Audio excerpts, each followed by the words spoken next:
What is up, Titan Esports community? My name is Mojo Powell, and it's my pleasure to welcome you back for Vanquisher League Week 4. We got some exciting Group B action for you, and joining me today, as always, is my friend Leslie. Leslie, how you doing tonight? I'm doing fantastic. I am so excited to get into another League of Vanquisher. The teams are, just starting to kind of separate themselves. We're starting to get those standings. And today we've got a very, very, very exciting matchup. The third and fourth seed, Rubber Ducky Gaming versus Excessive Wrath. It's going to be a great one.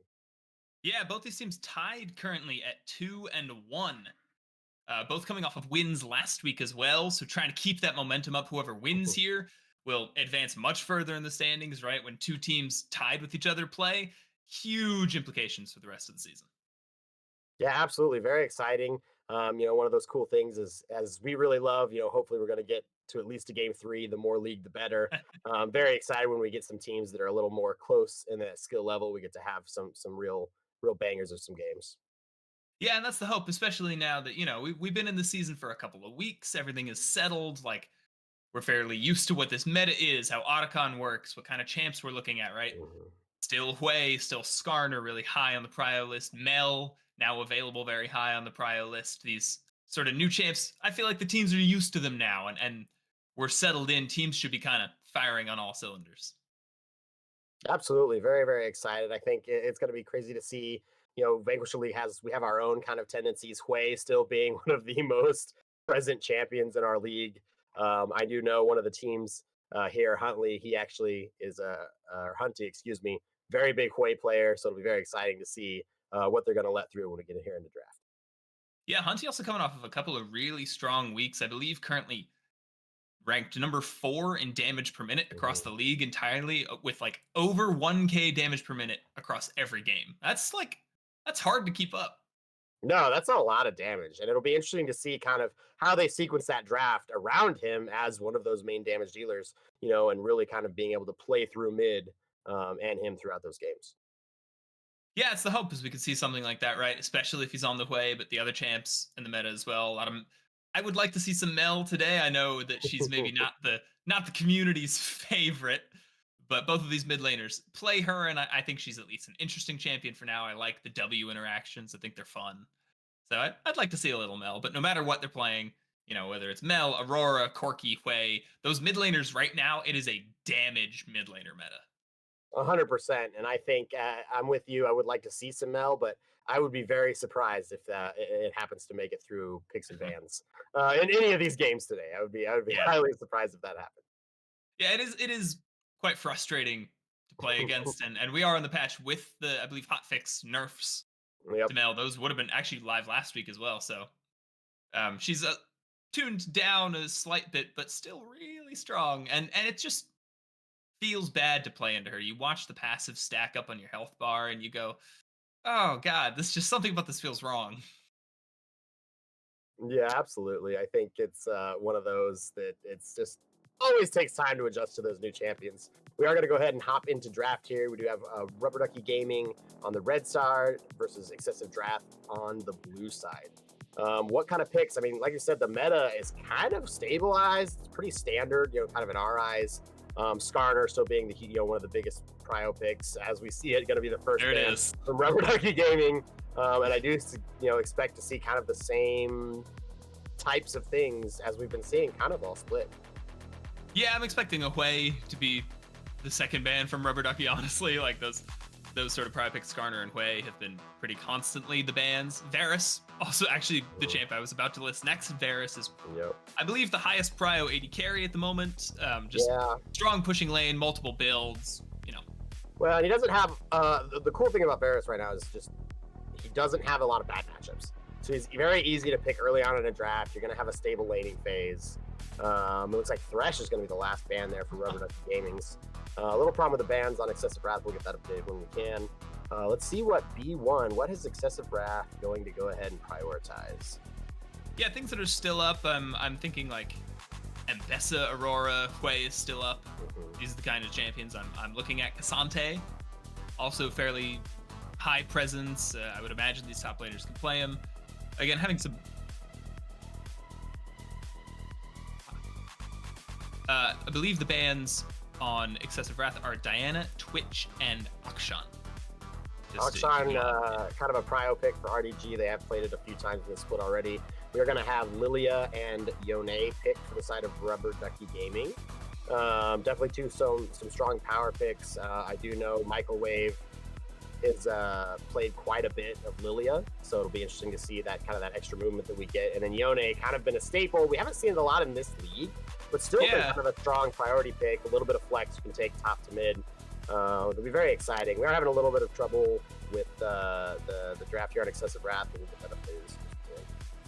Yeah, I do know that I believe they played Yone last week in the mid lane as well. It is theoretically a flex pick between mid and top, but the Poppy locked in, flex between top and support now, assuming it's not going jungle, but flexing some stuff around. I'm assuming this Yone is in mid, and I personally would kind of like to say, I know it's another somewhat boring stacking champion, but I wouldn't mind seeing the Smolder counter that was really popular at last year's Worlds, right? The mid lane Smolder counter into Yone has been pretty strong. I wouldn't mind seeing that.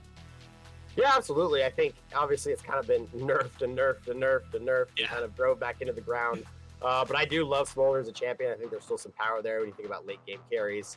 I think honestly, the ability for him to regain mana on his Q is very, very powerful now. We are going to see these final bans really pinching off that support pool. Lulu, Braum, Karma all being pinched off. Elise as well, finding its home in this split, at least on this patch, really only in that support role. Yes, and I have the draft pulled up in front of me. I'm sorry that's not loading on the screen, but we have Hui, Xinjiao, and Jace locked in the first round for Excessive Wrath. We're going to finish off with Nautilus here. So like we said, Hui, the fact that Rubber Ducky Gaming going to give that over to Hunty is very interesting to me. Not something that I would necessarily expect. They're going to finish off with a pretty strong bot lane duo. We're going to have Corki and Nautilus. Corki, pretty high priority, great damage, great scaling kind of across the game. And then we are going to get our final pick. It's going to be the Leona, semi-standard lane. We've got Ezreal Leona on the bot side. That does make it seem like for sure we're going to push that Poppy to the top side. Definitely going to be interesting, the Jace Poppy matchup. And then we're going to have that Hui Yone matchup going to be there in the mid lane. Yeah, it's a fun one. I think maybe not some of the best Poppy counters, right? It's not like playing Poppy into Mbessa, Poppy into Renekton, these things that it really loves. So Poppy into Jace should still be totally fine. And the side of Excessive Wrath, what I'm seeing here is a lot of range. Again, I know we can't see it, but there's a Hui and a Jace in there under those sort of blank picks there. So Hui and Jace with a Corki as well, like that's a high amount of poke. I know they're into an Ezreal, I believe, not a Sivir, but that's outranged for Excessive Wrath.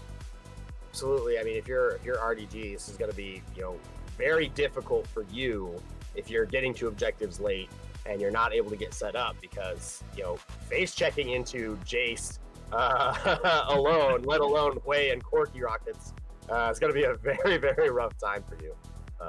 So what are you thinking? I mean, looking at the picks here, just a little preliminary, which draft do you like it more? I don't know. I am a fan of range. I think that range makes a comp just so much easier to execute, right? And so for that reason, I think I'm erring towards blue side for Excessive Wrath. I think that for Rubber Ducky, what they're going to need is they're going to need great hard engage play from their Leona and from their Lilia, right? I think they're really going to need, I believe, Microwave on the Lilia to find some really nice sleep so that they can get that Yone into the back line and really engage onto Excessive Wrath. No, I would agree. I think ease of execution is a big thing that matters. And I would tend to say, I also think, Hunty has had such a great performance on this way. I wouldn't be surprised to see him take over. We talk about him doing over 1,000 damage a minute. We track in some of their results through solo queue and things like that. And, Hui is just absolutely what he's been dominating on this season. So I would also have to agree. I think erring on the side of Excessive Wrath in their blue side draft. We'll definitely have to see how it plays out. But I think you're right. That ease of execution is just going to make all the difference. Yeah, absolutely. And again, I'm putting the onus on Microwave, I think, to carry this game, at least for now, on Rubber Ducky, right? We'll have to see how things fold out. If, if someone gets a bunch of extra kills early on, totally that changes. Sure. But a power farming Lilia into the mid game, I think, is maybe their angle into winning this game. And Lilia can be a tough mechanical champion to execute in these team fights, right? You're sort of Mhm. gliding around. You have the ability to dodge the poke. You have a lot of move speed, but actually finding those engages and getting those big like 5-man sleeps if you can is really hard to do. Absolutely, and I think that too is going to come from. It'll be very very high on the priority list for console Diana to really see what vision they can get and get set up. And again, I think if you're RDG, you have to be making these plays for vision and getting these objectives well ahead of time. You can't be Yeah. trying to set up for Dragon 30 seconds before Dragon, right? You need to be setting up, a minute and a half out, resetting, getting your next set of wards, being able to go back, fight over the vision a little bit. But no, I think if excessive wrath can get to objectives first and maintain priority in those flames, keep them pushing, I think it's going to be a very very difficult game for Rubber Ducky. I will say there's a bit of danger here for excessive wrath that we could see like a and this is no flame to Willie at all. I've not seen him play, but we could see a bit of an inting Nautilus here. I think that Nautilus with the poke team comp I think it's good to have like point and click hard engage for when you need it, for those times when you really do need to go in, and he has dive buddies in Xin Zhao and Jace. However, if we're trying to kite back, if we're trying to poke, as this comp is very easily able to do, the worry is that Nautilus could rack up a lot of deaths, because Nautilus does one thing, and that's go in. Yeah, I could also see. I mean, we have seen a lot of this tank Jace, kind of the building Black Cleaver into Winter's Approach, and I think it could be very interesting to see. Depending on where that Jace sits, they do have the ability to kind of slightly play front to back. You think you have this Nautilus and Xin Zhao kind of going in. You have Jace with the ability to do either or, and then you have Corki and Hui on the back line. So it'll be interesting to see kind of what their plan is. Are we going to go see this full damage Jace? Are we going to see kind of more of the bruiser or tank style Jace that we've been seeing a lot recently? So yeah, I do think there's some flexibility there, but I would have to agree. If you kind of go that full poke style, the decision making from Willie has got to be top tier. Yeah, absolutely. And I wouldn't mind seeing a tank Jace here. I do think tank Jace is, from a viewer's perspective, from a caster's perspective, maybe the more boring version of Jace to watch sometimes. He kind of like, we're used to as longtime League viewers seeing like the accelerated shock blast do lots of damage, like half health and 80 carry, and that's just not what happens with tank Jace. It does like maybe like an eighth of your HP, and then he just sort of walks around with a ton of health. But I think in this team comp, they're not lacking damage, right? The Hui and the Corki, really good at pumping out damage over the team fight, especially towards the front end of a team fight. I think that both of those champs are less consistent damage oriented and more strong with like just getting a lot of damage out early. But we'll have to see what they are capable of here. It looks like there might be some confusion there to be Diana for the jungle instead of Xin Zhao. So still kind of the same thing here. Yeah, we'll see. We'll see what it looks like when we get this finalized here. I kind of like this. This way, it'll be a surprise for us. We'll get it. We'll get in, and we'll say, okay, great. That's what they're playing. Ah, yes. Okay, so it was Diana banned. Xin Zhao. Okay. And Xin Zhao picked. Yes, you were correct. Xin Zhao in this comp, I think, correct me if I'm wrong, mainly serves as disengage, right? Using the Crescent Guard to like knock the enemy divers away. Yeah, absolutely. And then you do have a little bit of a go button. You want that ability to, kind of Corki flying forward, the Nautilus hook into R, the ability for Xin Zhao to kind of get in there. And then again, like you said, use that Crescent Card to disengage when needed is going to be highly valuable. But I do like kind of the two-way ability that has for both directions. But generally, I think you'll see, with this, they really want to be poking and then playing front to back when they do get into those team fights. So I think, that Crescent Guard being used to kind of knock Poppy's, Yone, or Lilia kind of out of the way, same thing with Leona, is probably something we'll see quite often. Sure, and where Poppy really comes into her own in this Rubber Ducky team comp is once Xin Zhao and once Jace and Nautilus want to turn, right? Once we're done poking, it's time to go in. That's when Poppy can really act as a brick wall, kind of the way that she wants to, and pop up that W, block them all from entering. I think I would imagine, I'm not 100% sure of the interactions, she could block all three of those, Jace, Xin Zhao, and Nautilus. Yeah, the jumps that they can do, absolutely. And the same thing with the kind of the Corki dash away, the fly away that Corki has. So really, the only unaffected champion is going to be that way, His way. who doesn't have any extra mobility.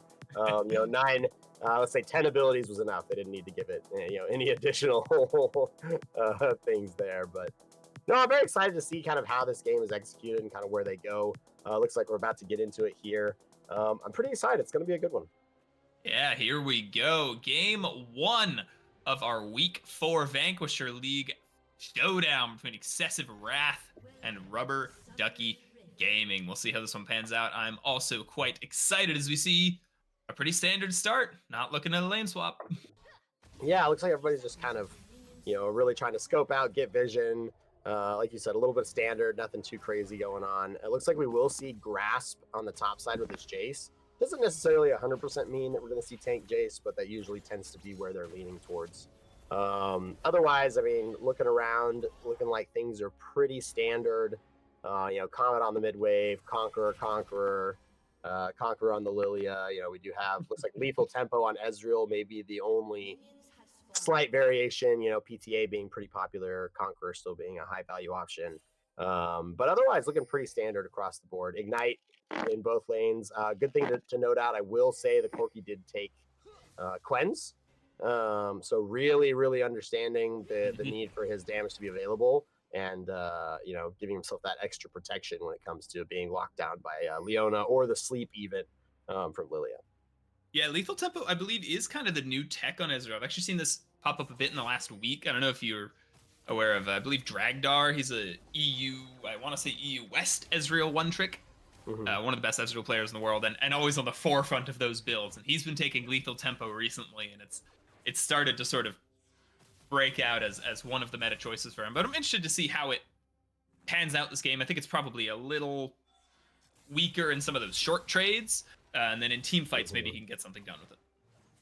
Yeah, general rule of thumb, you see, Lethal Tempo is really good in kind of those tankier, beefy teams. You see, obviously, Halo Blades not being a rune that Ezreal's going to take, but Halo Blades is one of those types of runes, really into those squishy type teams, PTA giving you that benefit of the doubt, the kind of the medium-sized team, lots of bruisers, things like that.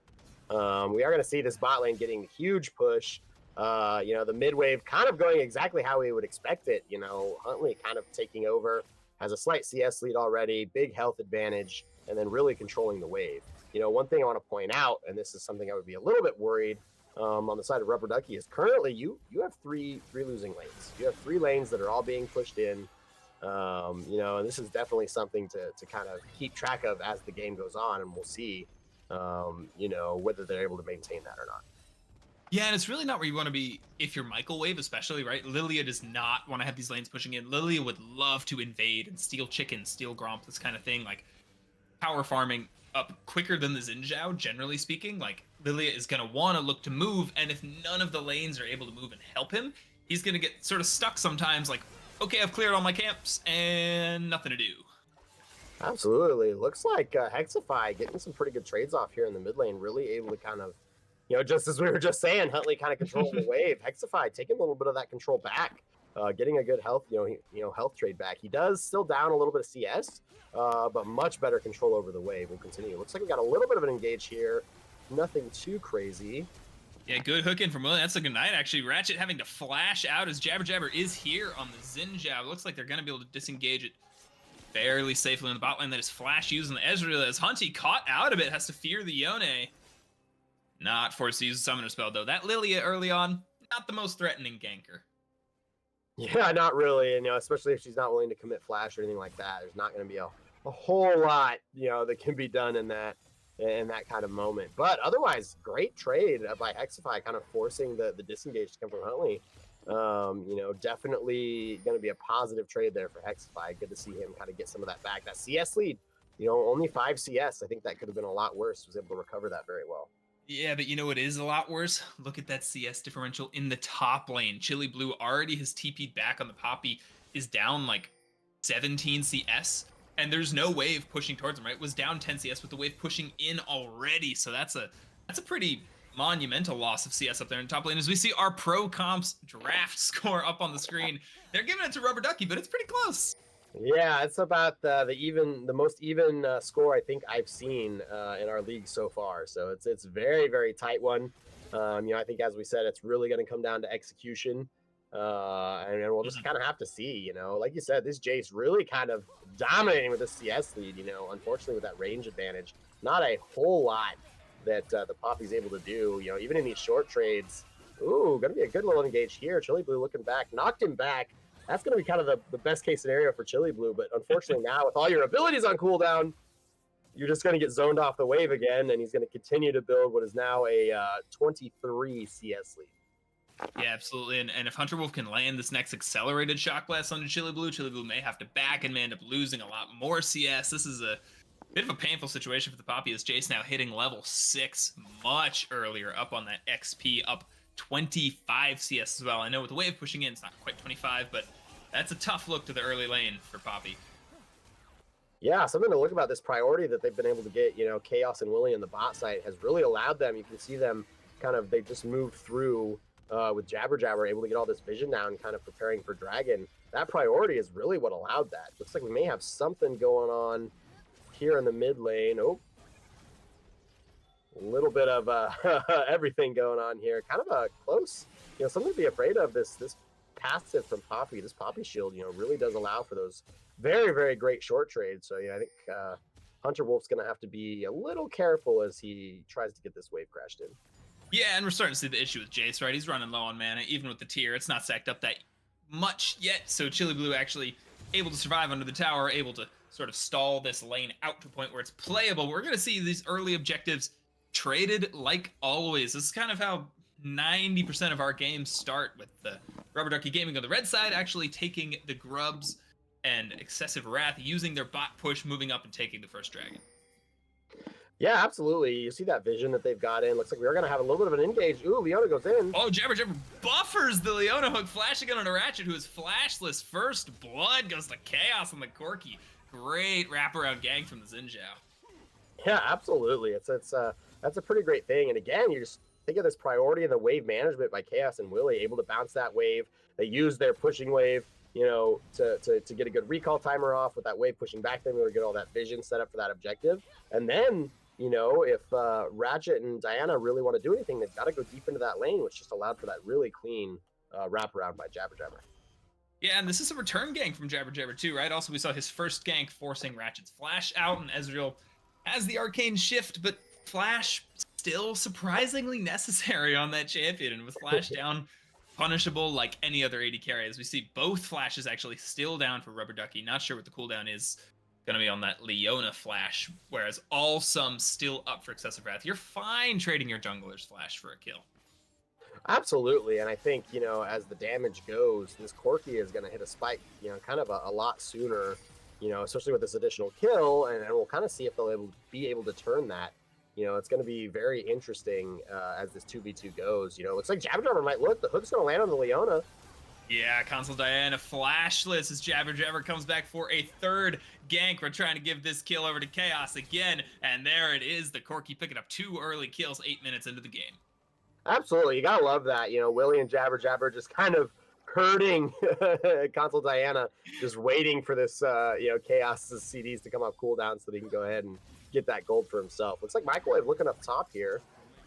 Yeah, Poppy charge again. Here comes the Swirl Seed, but Hunter Wolf just walks it out, dodges that Swirl Seed. Again, nothing Lily can really do in that situation. Hunty popping the Spiraling Despair on the Hexify, taking quite low into the tower. They're both going to trade pretty evenly in health, though. Both probably going to have to back out as Hexify actually flashing back in, has used the ultimate, but Hunty seems okay on health for now. Looks like they're both going to walk it out of the low health.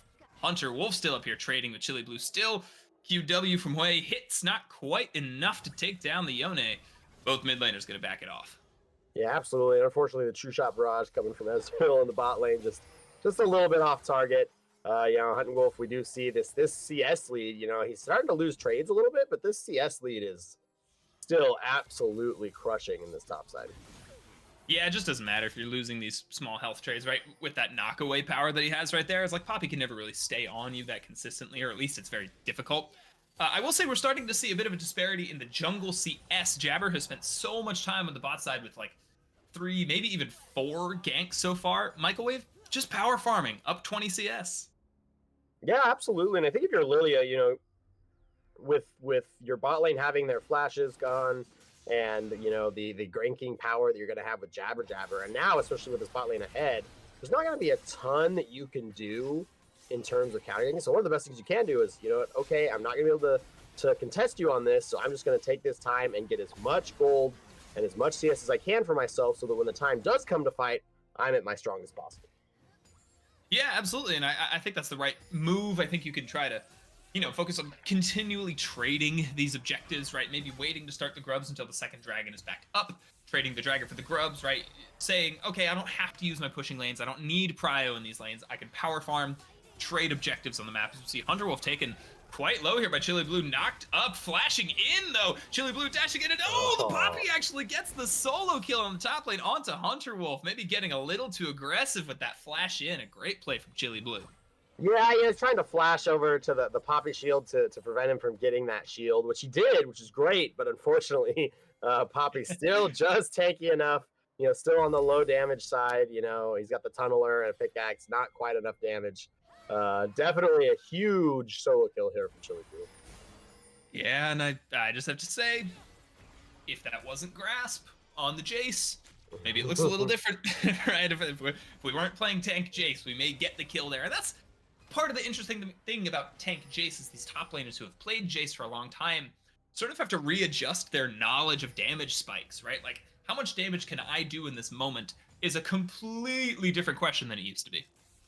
Absolutely, and it'll be interesting to see what route he actually ends up taking. It still looks like the Black Cleaver could be an option, but I've seen some of these because of your flexibility with tier. If you decide you need the more damage, based on how the game is going, you can still opt into that mana mute and kind of go for a damage build. So it'll be interesting to see where he takes it here in the next couple of minutes. Yeah, and as a result of that solo kill topside, we should just say all 6 grubs have now been claimed by Rubber Ducky Gaming. Michael Wave got up there on the Lily with the Jace dead, got to claim those second 3 after having already taken the first 3, and now is bot side with the potential to contest this second Infernal Dragon. Now the issue is the bot side jungle is heavily warded from the side of Excessive Wrath, so this should be a fairly free dragon. They've got the mid push, they've got the bot push, but Michael Wave could contest if he wanted to. Seems, though, just gonna walk back up to that top grab. Yeah, and it's interesting because Hunty, when he came back lane on that TP, he actually tried to full combo and missed his ult on Hexify. So that was actually without an ult. I don't know if that was well communicated. But as we talked about, you see Microwave immediately invading, saying, okay, I can't compete with you guys here. Chili Blue looking to fight again. Looks like the Jace going to get the knockback, going to be safe just in time. But, Microwave in this really trying to continue to push that CS lead, 19 CS up, just about 5 camps, looking to take this crap to be the 6th camp. Jabber Jabber trying to take back, but really pushing that CS lead that he's able to get. Yeah, Microwave coming in on the mid lane here. Swirl Seed will not connect out of the way. I believe Swirl Seed actually going all the way down to bot lane. But as we see, Microwave using his now one winning lane, right? That solo kill has completely swung this top lane matchup. Chili Blue now up in XP, still down in farm, but up in XP and has a pushing lane, which allows Microwave to do what Lilia wants to do the most: walk in, steal camps. Now, Microwave is up 15 CS over Jabber Jabber, and I believe yeah, after this reset, we'll probably end up more as Hexify maybe caught out a little bit. Hunty, a lot of damage, soul unbound, popping back for Hexify. Wind becomes lightning, connects, but not going to get much more. Ooh, a lot of poke from the way. Takes a tower shot, though. Hexify going to be able to walk it out, but is going to miss a lot of this cannon wave, and a plate will go down to the way, so... good poke under the tower. There's Jabber Jabber trying to zone them off behind the tower. May have gone a bit too far, though. Zenith Blade connects. Jabber Jabber stunned up. Swirl Seed misses. The Spiraling Despair is down. Console Diana taken so low. Forced to flash out. Hexify ulting in now, though. Gonna have to pop back out for that as well. Hunter Wolf steal on the top side, though. Pushed up too far. That's another solo kill for the Poppy down here. Microwave on the Lily has picked up 1, but the blue team is here. They are shutting down that Lily after 2 kills. Now Ratchet forced to flash out again. Mystic Shots connects 2 more kills for Chaos. Yeah, that core kill was an unfortunate place to back there for Council Diana, maybe thinking they were out of vision, but no, I mean, lucky us here. I mean, Chili Blue has kind of taken that matchup completely on its side and is now kind of having his way with Underwolf, just, really not allowing him to be in lane anytime he shows up. Looking to proxy a little bit here. I think he's just going to kind of sneak back out with that incoming TP. a little bit of cheeky, but no, really, as you guys can see, that you're just pushing through that bot wave, using chaos and the amount that he's ahead, and really trying to play through him and use him for these plays, and picking up another 2 kills. This Corki is going to be a major threat. Yeah, really scrappy fight happening there on the bot side, but so much work put in from Microwave. Picked up 2 kills from what looked like nothing. Console Diana taken so low at the start of the fight. So was Hexify, right? Like, it was kind of just Microwave at full HP. Missed the E as well, but like walked in and somehow found 2 kills in there before getting taken down by the Corki. And then you're right, yeah, Console Diana caught out a little bit on the recall afterwards. But yeah, I do want to look back at this top lane. Chili Blue really shaping the way this game is going. Now up 2 kills to 0. Still down about 30 CS, but has the bounty in the top lane. As we see Console Diana rooted up in the mid lane, has no flash. Jabber is here as always, and the kills just keep going to Chaos. Chaos is unstoppable, is what I would say about this game. The Chaos is unstoppable. Absolutely. He's making a huge impact here. And I think, oh, it looks like we might have a dive going in here. Yeah, Jabber is everywhere. Dashing in, Chili Blue uses the E to get out, but he is shut down. Jabber all over the map, making plays mid, making plays top. Blue team is taking the first turret in the top side as well. As you see, Hexify going in, gets tanks up the full Spiraling Despair, flashes out, just barely dodging the QQ from Hunty. As Hunter will steal a little low on the recall here.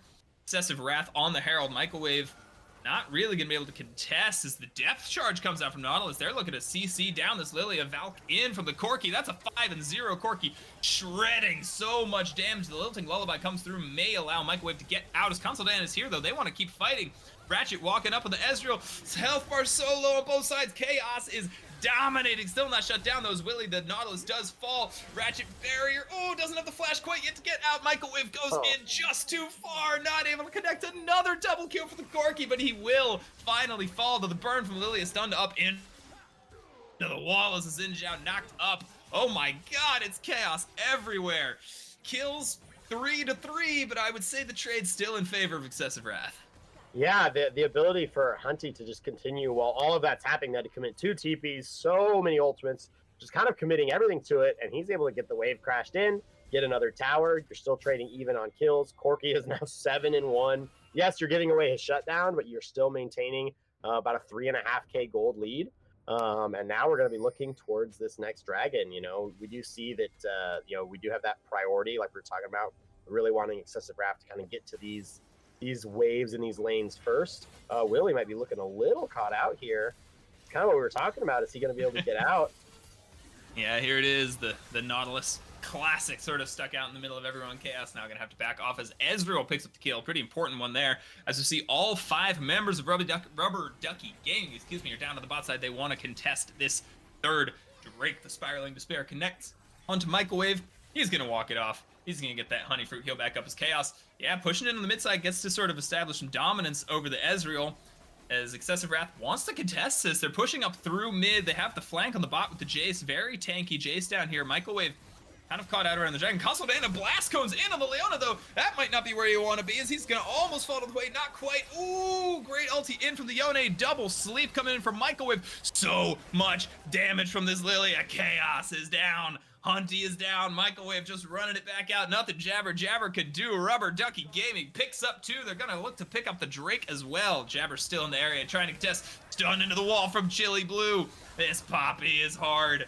Carrying as Hexify takes down the Xin Zhao. Willie now forced to run. Got the return kill onto the Poppy, but he is stuck out. Runs back. Hunter Wolf steal clear into ward to the bot side. No way he's going to get to steal this Drake. Rubber Ducky Gaming coming out on top. Interesting. I mean, they kind of took that fight kind of at a disadvantage, and then when both damaged, Hunty and Chaos both down, Jabber kind of sticking around there, not thinking, maybe he's thinking he could try to steal, but very, very risky play that ends up going the way of Rubber Ducky Gaming. Kind of gets them, really back into this game. We've got, a lot of damage, a lot of CS. Here's a very powerful Lilia, coming out of this jungle now, power farming, level 12 already. Same level as some of these solo laners. We're kind of seeing a little bit of gold going to Ezreal. We got a little bit of gold into Hexify. I mean, look at those Lilia items. That's 2 completed items. Absolutely. And you look at this out, he hasn't even finished his second item yet, or his boots. Anything to note, just Yeah. got full boots too. Way hasn't completed a second item. Yeah, it's got a lot of gold going here. This is 5 kills, 136 farm. And like I said, the big thing here is this experience. This is level 12. Just for the solo laners. This is a jungler dream. This is exactly what we wanted to see, right? This is what we said that Rubber Ducky Gaming was going to need, is they were going to need a strong carry performance from the Lilia. They're going to need him to power farm up, which he did. He didn't take early fights when he needed to. Jabber was all around the map, sacrificing his farm for his laners to get leads. Microwave sacrificing his laners for himself to get a lead. There's a big trade happening down here on the bot side. Ooh, almost able to kill the chase with the Soul Unbound. Runs away at like 100 HP. Hunter Wolfsteal barely able to escape there in the side lane. Hexify has come online now as well with the Bork power spike in for the Yone. 1-0 and 5. Able to make it through that early lane with not too bad a CS differential. Yone's going to be a threat on the side lanes now. Yeah, absolutely. I think he was able to kind of recover from the early part. The first couple of waves went really bad. He made a couple of amazing trades, kind of on waves 4 and 5, made a huge impact, kind of got himself back in the game. And you know what? He's even in XP. He's even roughly in items. He's, he's down, like you said, 20 CS. That's to be expected with that kind of matchup. But like you said, he's still a dominant threat in the side lane. He's going to be able to apply pressure. And it's going to be exactly what Rubber Ducky Gaming needs. I mean, you want to split these guys up. You don't really want to be walking into Corki, Jace, and Hui. That's never how you're going to be successful. So very excited to see where they go from here. Yeah, as we've seen, these last couple of team fights have gone the way that Pro Comps said they would. Pro Comps gave the slight draft edge to Rubber Ducky Gaming, as we weren't quite sure, but these last couple of fights have gone their ways. I should pull your attention back up to the gold lead is still in favor of Excessive Wrath. Dragon stacking as well. Spiraling Despair here onto the Poppy Chili Blue. Use that Keeper's Verdict just sort of in the opposite direction. No need, just going to try and farm up this wave. Hunty doing some work in the side lanes, but as you see, a lot of that gold lead does come from towers, right? Rubber Ducky Gaming has not taken any towers yet as far as Excessive Wrath has both side lane towers down. As Lilting Lullaby in on a Hunty. Hunty has no flash. This Lily does so much damage. Hunty now trying to walk back out towards his Nautilus support. Willie misses the dredge line though. Microwave picks up an easy pick in the top lane. And Otacon's up here topside. This is really big for Rubber Ducky. Yeah, just Hunty kind of pressuring too far, maybe thinking they can kind of continue to take Chili Blue out and maybe look for a kill there, get them to recall. But, in that process of kind of pushing up too far with no members near, you allowed Microwave to kind of sneak over that bush. And like you said, Lilting Lullaby was an easy pickup from there. Yeah, that's the danger of the Lily, all right? If you get Lily out of vision, lands a Swirl Seed like that, you're slept from a mile away. You don't have flash, you don't have cleanse, nothing you can do. You just kind of fall there. As we see, Rubber Ducky Gaming was not able to pull the trigger on the Otacon there. Too many members of Excessive Wrath around the area, so it's just a little kill for Lily, and not much else going to come off of it. Both junglers now power farming up, waiting for this next objective. Next dragon is up in a minute, so we're going to have to see which team can get the better push through mid and bot lane. So far, looking like Excessive Wrath. Yeah, something to note that the Hexify on the spot side getting that wave pushed in, Hunterwolf's got to answer. The upside is that he's, going towards the side of this dragon, but it'll be interesting to see if which kind of objective Rubber Ducky prioritizes, even Excessive Wrath. You have some options here where you can give this dragon and kind of force the Otacon. You can do the same thing as RDG, but then you've got to recognize you're giving up soul point. So, I'm not sure that I would expect to see that, although it is possible. Chili Blue getting a little trade on Huntify here. Not going to yield too much. Spiraling Despair now down for this way as well. Team fight is going to get so much harder. Poppy taking a little bit low. This trade going quite even so far for Chili Blue. Ooh, the QQ does a lot of damage. Dashing back into a mini, gets a huge shield, but he is fleeing, takes even more damage from the way. They're flashing in on the Hunty. Chili Blue, another solo kill on the top lane, runs out with just like 10 HP. Oh my god, Chili Blue is putting in work on the Poppy. Absolutely. Talk about, champion knowledge of really understanding the value that you're getting from that passive. You played that exceptionally well. And able to take a huge part of that damage out from Huntley. It'd be pretty much, gives Rubber Ducky Gaming full power to choose what they want to do. They can test this drive, they can go for this Otacon. Looks like they're going to kind of force the mid wave here first, and then going to go take a look at this dragon. Yeah, they're A-ramming and they're pushing 5 into the mid side.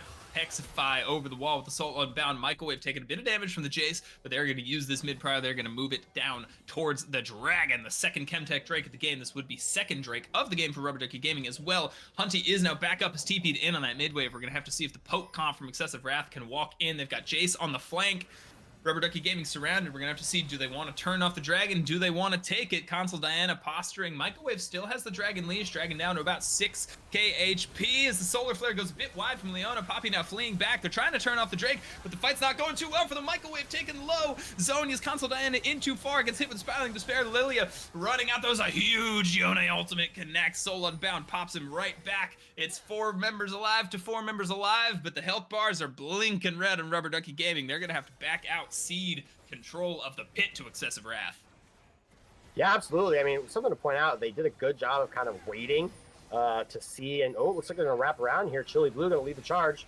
Yeah, they're still here. They maybe want to re-engage on this, but Microwave's still so low. Hunty low, Hunter Wolf Steel low everywhere, though. Health bars really low on every side. Chili Blue gets caught out, though. Hexify in there on the Yone. Oh, they're all so low, but nothing they can do. We'll see if Ratchet on the Ezreal, yeah, shifting forwards, flashing right back in the bush, takes Hunty down and claims that Drake.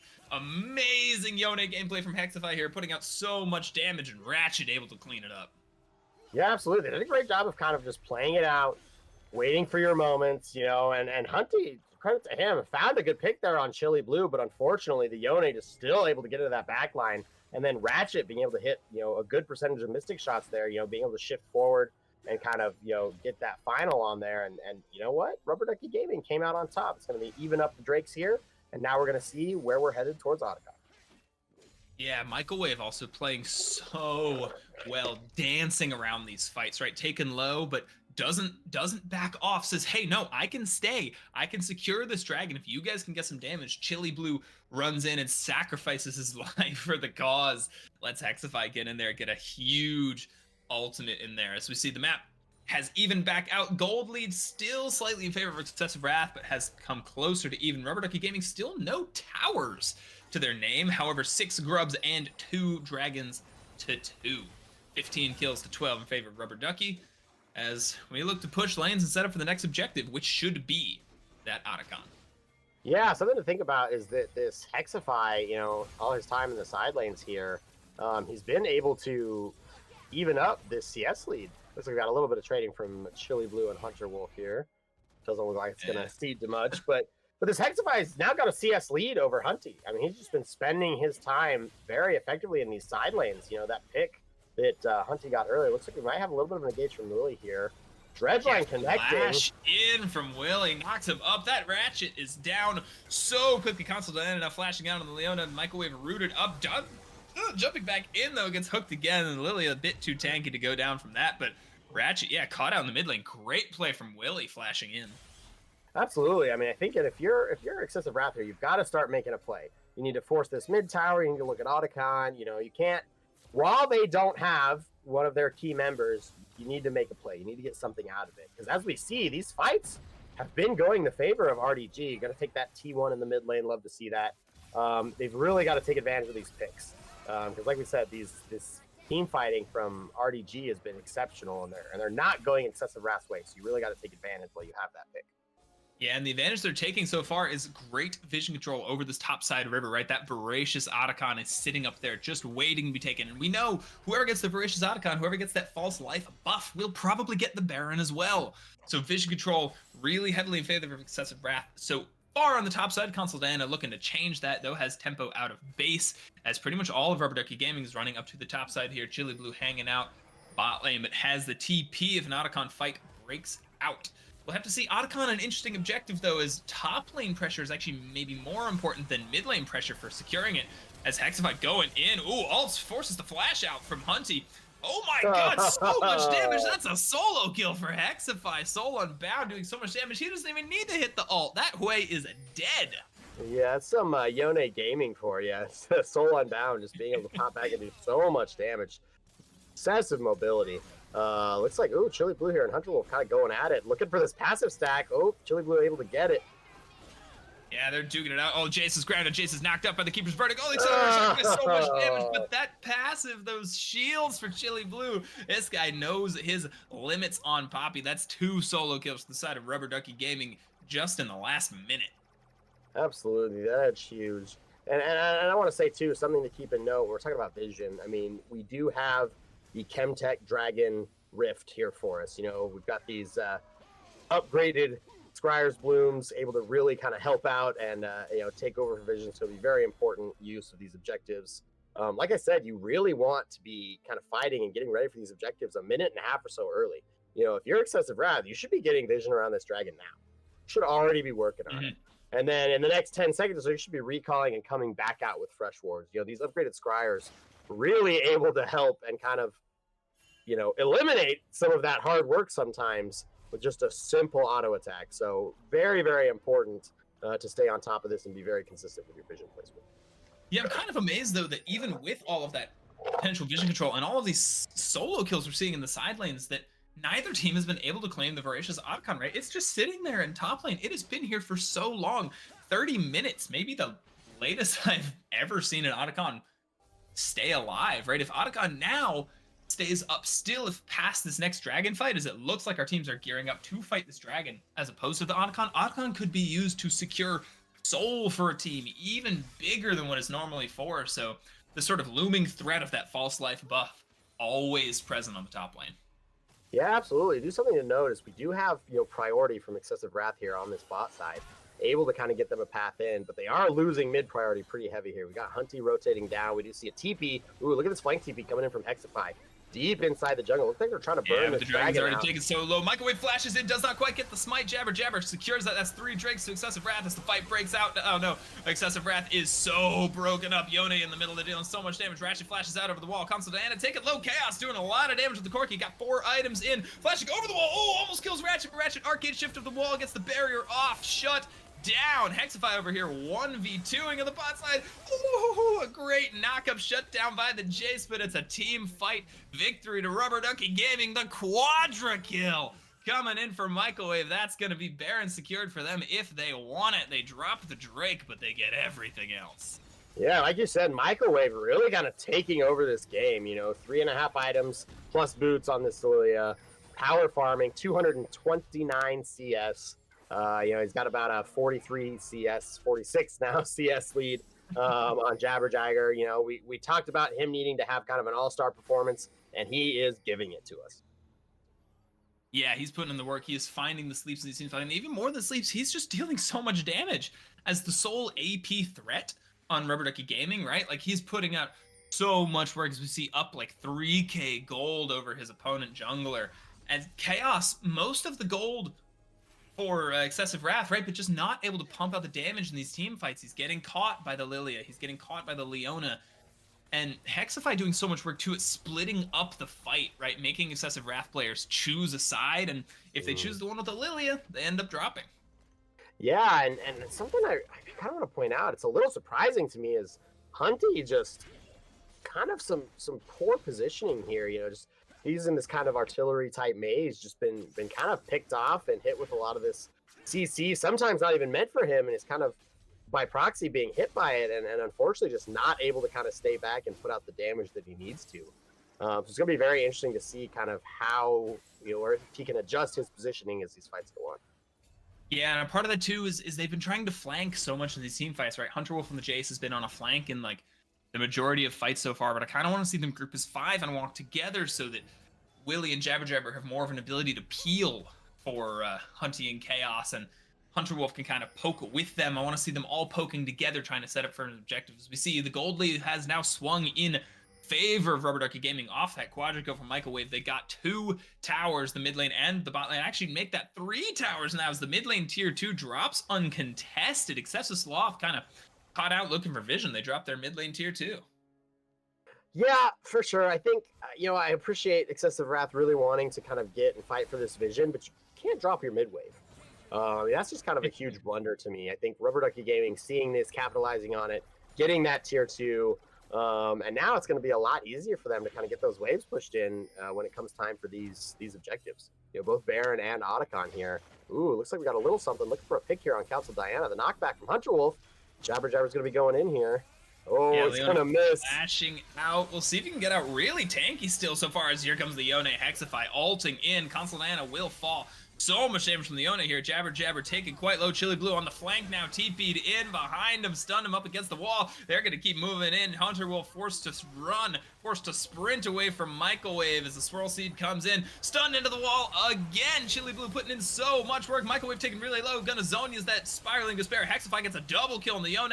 And all of Excessive Wrath is running in the face of this Poppy. He takes no damage. He may be rooted, but he just doesn't care. Actually, ooh, I may bite my words, taken quite low there. Ratchet now shifting in, trying to see how much damage he can do. Health bar so low on both sides. Hexify going in, though, unstoppable. Heading back as he is shut down by Chaos. I guess there was an auto attack still in the air somewhere. Chaos finally living up to his name, putting in the damage in those team fights. Rubber Ducky Gaming running for the hills. Oh, that True Set Bros being very, very close. Yeah, that was great spacing by Chaos. Really great job using his ultimate to kind of stay spaced out, try to put out damage where he can. Very, very well done to kind of recover that. What looked like a good pick from Excessive Wrath kind of turned into a great turn from Rubber Ducky Gaming that also, again, Chaos kind of able to bail them out there at the end. Looks like this other dragon coming up about 30 seconds. We will see Excessive Wrath kind of moving back in towards the bot side. Those upgraded Scryer's Blooms there, able to get this vision out. Definitely going to see, no prio on this bot side, even lanes in the mid lane. Got to see who's going to get this priority so they can really gain access to the river here. Yes, sole point for Excessive Wrath is we're 5-man from both teams on the bot side. Otacon is still up, people. What are we doing? We just don't want to take it. Nobody wants the false life buff, apparently. That 15-second death timer nerf on it just making these teams a little wary as they're going to look for a pick onto the Jace. Jace taking quite low. Drowsy already, though. Microwave used the ult early on just one member. The Jace is going to walk out totally fine. Microwave now actually running in. Hunter will force to flash. Rubber Ducky Gaming takes control of the river, but loses a couple of key ultimates for it. Solar Flare down. Lilting Lullaby down. Ratchet taking quite low in the Ezra here by the Spiraling Despair. Health bars fairly even across the board. Dragon started up by Rubber Ducky Gaming, but ooh, Chili Blue may be caught out. Not quite yet. Keeper's Verdict comes in. Hexify putting in so much damage. Zinjao's knocked out. That should make an easy Drake secure for Rubber Ducky Gaming. They need to focus down this Drake. They've got the smite advantage. Hook up onto the Leona. Chili Blue running in, though. Microwave actually has taken off the Drake now. Dragon will be secured by Rubber Ducky Gaming, by Ratchet. No! Yeah, it is secured by Rubber Ducky Gaming, but their health bars are so low. Hard to tell what's happening. Microwave Zone is in the middle of 4. Hexify, we'll see how much work he can put in on the Yone. He's life stealing up. He's healing with the W. He might just win this fight. Soul Unbound. He's going to snap back, shut down onto Hunter Wolf. Oh, and he gets it again. Triple kill for the Yone. Hexify putting in the work. Rubber Ducky Gaming secures the third drink, secures the team fight win. It's a 4 for 5. It's a messy, bloody one, but Yone likes them. Yeah, absolute chaos there in that fight. Hexify coming out on top, really able to, secure soul point for Rubber Ducky Gaming, deny soul for Excessive Wrath. He's going to be able to push in. He's going to be able to take another tower here, at least get some damage on it. He may not commit fully. Man, talk about a close fight and a great execution on the side of Rubber Ducky Gaming. Hexify really able to clean it up there in the end. Looks like he is going to go ahead and back out now. But this should give Rubber Ducky Gaming the ability to get back out onto the map and kind of have full control here with just under a 3K gold lead. Yeah, Microwave making so much space in these team fights. It's incredible what he's able to do on this Lily. He's just forcing all of Excessive Wrath to walk away from him. As he walks in, he gets low every single time. He tanks abilities, tanks up cooldowns, puts out a ton of damage, and then Zonia's is in the middle of 4, just goes in that stasis, takes up so much space in these fights. And again, I also want to shout out Chili Blue and the Poppy. A great Keeper's Verdict, knocking out Jabber Jabber and allowing them to secure the Drake before the rest of the fight went down. Really huge use of that Poppy ultimate. Yeah, absolutely. Absolutely. And, something to notice here that as Excessive Wrath kind of comes back out onto the map to defend against this vision and not give up these potential objectives, Chili Blue able to crash this bot wave all the way down, kind of forcing a member of Excessive Wrath down to answer. So, great job kind of using the pressure that they have to kind of move around the map. And we're really starting to see just, RDG, if they're not careful, they're going to run away with this game in one more fight. Yeah, but am I going crazy? Leslie, is Otacon just not good. Like these teams, it's 39 minutes. Otacon hasn't even been started. I don't think. I don't think it's taken a point. Maybe it's taken a couple points of damage at some point. As now our team's finally realizing that they're a group of the top side. Microwave flashing in though, hits a bunch. Looks like Lullaby onto 2. Oh, Yona on the backside is so big for Hexify. They take down Chaos. They take down Hunty. Both of the carries are down for Excessive Wrath. And the only thing excessive is the damage coming up from Rubber Ducky Gaming. A double kill for Michael Wave. A double kill for Hexify, the mid jungle of Rubber Ducky Gaming, carrying them through this game. That is a clean 5-for-0 ace for Rubber Ducky Gaming. They're gonna push all the way down to the Nexus. Yeah, this should be a clean win here. You got to say, Michael Wave really kind of taking control of this game, you know, getting his team through the mid game, being very impactful, buying a ton of space in these fights, allowing Hexify to scale up to a point where he kind of just 1v5s in these last couple of fights that he's had, and it's going to be a decisive win here at the end for Rubber Ducky Gaming. Otacon be damned. Rubber Ducky Gaming says, we don't need it. We can end a game without it. No Dragon Soul taken. No Barons taken. No Otacon taken. Rubber Ducky Gaming winning this fight off of team fighting alone. Microwave and Hexify making so much space in those fights. Chili Blue winning those 1v1s, knowing his limits on the top side. This was a great game to watch. Yeah, I think you bring up a good point with Otacon. I think because the fights are so close, you know, you don't really want to lose a fight fighting for Otacon. You know, even if you get it in losing the fight, you're losing so much more with that fight because it's not really going to necessarily transfer into anything later. Versus at least in these dragon fights, you're getting those stats, you're building up towards soul. I will say with the most recent nerf, Otacon is definitely taking a little bit more of a backseat than they were before. Obviously, you know, it's there. If we have the opportunity to take it, we're going to take it. But I think trying to flip the game and really force those fights versus something like Dragon is just not the case. Yeah, and I think it was hard to set up on the objectives. As you said, the poke comp, that sort of thing makes it difficult for RDG to set up on those objectives, but they just didn't need them. Once the Lilia got to those item breakpoints, once the Yone got to those item breakpoints, it just didn't matter. They could out-team fight them. They could split up those fights. Again, just putting out so much damage in all of these fights. Like, great engages as well from Console Diana. Really well played from Rubber Ducky Gaming. I do want to give a shout out still to the Corky over there, to Chaos. Chaos played well. He got really fed early, but there's nothing he could do to really put out the damage in those fights. He had to run from Lilia. Absolutely. And, you know, I want to give a shout out, obviously, Microwave having an incredible performance on this Lilia. Hexify, you know, being able to kind of withstand the early pressure of this way, and then scaling in and having an amazing performance and an incredible impact in fights later on. But I also got to take back Chili Blue. Holy cow. He took this matchup in which he was so behind. He was so behind in experience. He was so behind in CS. And he flipped it outside with a solo kill. He put his foot on the gas and he never let up. And he just kind of controlled that lane with Hunter Wolf the rest of the game. Absolutely incredible performance from him. Yeah, really great stuff on the Poppy. As we see, like, just completely flipping the way the game was going with those solo kills in the top lane, right? Like, able to turn 0 priority into priority, able to turn that into 6 grubs for Rubber Ducky Gaming, right? Exactly the kind of stuff we want to see from a top laner who I believe was highly ranked in the sort of unofficial top lane power rankings we saw put out in the content today. But yeah, really well played, the Chili Blue. No, absolutely. So I think, I don't know about you. I think overall, though, I've got to, you know, MVP of this match, I think I still got to give it to Microwave. Kind of the ability to really lead the way for his team, and like you said, the space that he bought in these team fights, plus the damage that he put out, was just absolutely incredible. You know, we said it in draft, Microwave are going to need a big performance from you, and he delivered. Yeah, absolutely. I mean, that is what we like to see. That's what we said we were going to need, right? Going into the game, we said if Rubber Ducky Gaming was to win this, they were going to need to carry performance from Microwave on the Lilia, and that is exactly what we got. I believe we are going to go to a break here shortly, but stay tuned. We'll be back with game number 2.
Hello and welcome back to Titan Esports Vanquisher League Week 4. If you missed it, Rubber Ducky Gaming up 1-0 over Excessive Wrath right now after a very exciting game one, a bloody sort of back and forth brawl, but with some excellent team fighting from Rubber Ducky Gaming, managed to take the win. Yeah, a lot of close fights. Rubber Ducky Gaming kind of able to endure and survive the first 10, 15 minutes. And then from there, they started winning every fight. Yeah, they were close, but with every fight, it got less close and it got more decisive on the side of Rubber Ducky Gaming. And, just a huge performance from the whole top side of the map. Chili Blue, Microwave, Hexify, great performances across the way. Very excited to see what we're going to bring out for game two. Yeah, and we're going to want to see some slightly better team fighting from Excessive Wrath, right? They picked a poke comp and they poked a little bit. They got ahead in the bot side, but some unfortunate deaths in the top side and just like not able to set up for objectives, not able to clean up in those team fights sort of led to that game loss for them. But before we hop into the draft for game 2, we got a little bit of fun here we like to do at Titan Esports. We call this Kiss, Marry, Kill. And chat, I would like your input on these. Man. It's a tough one today. The Kiss, Marry, Kill. Winter Blessed Hecarim, Prestige Winter Blessed Warwick, and Winter Blessed Thresh. Yeah, and let me be very clear. I got with production and was trying to figure out where my re-rolls were for Kiss, Marry, Kill, and got told that's not how it works. So unfortunately, it was definitely a difficult choice. All right, Mojo, what did you go with? Who did you kiss? Who'd you marry? Who'd you kill? Okay, well, I believe I kissed Warwick. I married Thresh, and I killed Hecarim. Something about the horse, the 4 legs of it all, it's just a little too much for me. Yeah, I think I kind of have to agree with you. I mean, it's definitely a tough one. I couldn't bring myself to do anything other than kill the Hecarim. We're not saving him out here, unfortunately. I think I matched you up a little bit. You're going ahead with married Thresh and kissed Warwick as well. This is a tough one. This is one of the harder ones for me that we've done in Titan Esports so far. I will say in my ear, I don't know if Jack could hear this, we heard the argument of save a horse, ride a cowboy, but Hecarim, that's a demon horse thing. I don't like it. Something about it feels weird. I don't like it. I don't care. I'll say it. I will say it. I don't care that Thresh is like a war criminal. I think he's the best option of all of the above. I don't care. I don't care that he's not even a human, that he like doesn't have a head. Like, it's fine. Put me in the lantern and keep me safe. There you go. Although I will say, Warwick's got a nice suit. Like, I haven't seen this skin used very much. That's a nice suit. It is. It's still a tough one, man. He looks nice, and you know, Hecarim's got nice armor and all. I don't know. This is a tough one. I don't think this will probably be the hardest one that we do. Somebody quote me, because I'm going to be wrong. We can make it harder. I'm gonna say we can make it harder. This is a pretty tough one. No pun intended. It's definitely a tough one. But for those who else, you guys can see what some of our other casters and production team have kind of picked across as well. Excited. I'd love to see some chat picks. Chat, if anyone has a hot take here, chat, if there are any Hecarim enjoyers, which I don't think there are, other than Golden, our producer here, Hecarim enjoyer apparently. But in the chat, I'm not sure.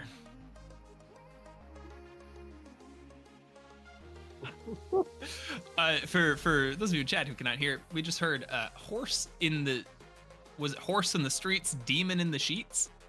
There it is. Horse in the streets. Not an argument that I can get behind. not. Oh man.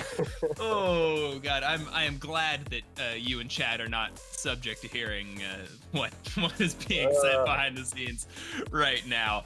This is Kiss, Marry, Kill. So fun. There we go. Now the graphic updated to show our particular things. A lot of guns in front of Hecarim. Sorry, Golden. That's just how it has to be here. Warwick getting a lot of love though. No one killing Warwick. Yeah, that's an easy one there. No big arguments.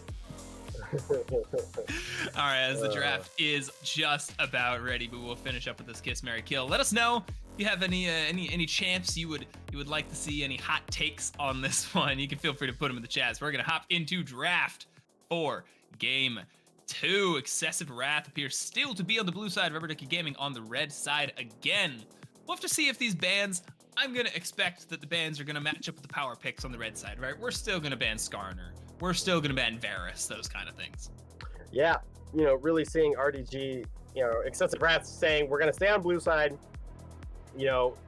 Maybe the issue wasn't with our draft, but maybe some of the execution. I'd have to say, I probably agree with you. See probably the same bans We do kind of have a production error, but they'll get that caught up for us. Got to point out we are in Fearless, so we're gonna have to see something different. We're gonna have to see some changes. Looks like we are gonna see some of the same bans. Diana being banned out again. We're gonna see the Varus again, a very, very kind of powerful yet unpunishable per se 80 carry, very consistent pick out that we often see, especially being on red side. So it'll be curious to see kind of what Excessive Wrath thinks is powerful. What do they think the most powerful pick is right now with this B1? So as soon as we get caught up to that, we will see. Be very, very, very interesting. Looks like we are going to see the same bans come out. Diana, Twitch, Akshan. Looks like RDG not really wanting to give that Akshan any credit. They don't want to deal with it at all. I don't want to look at it. I want to give it a chance. RDG kind of keeping the same one. Does look like we are going to get Mel as our first pick. Yeah, there it is. We said we wanted to see one. We're going to get the answer back with Aurora and Wukong. Some pretty heavy skirmishing power. Huge level 6 upside and potential.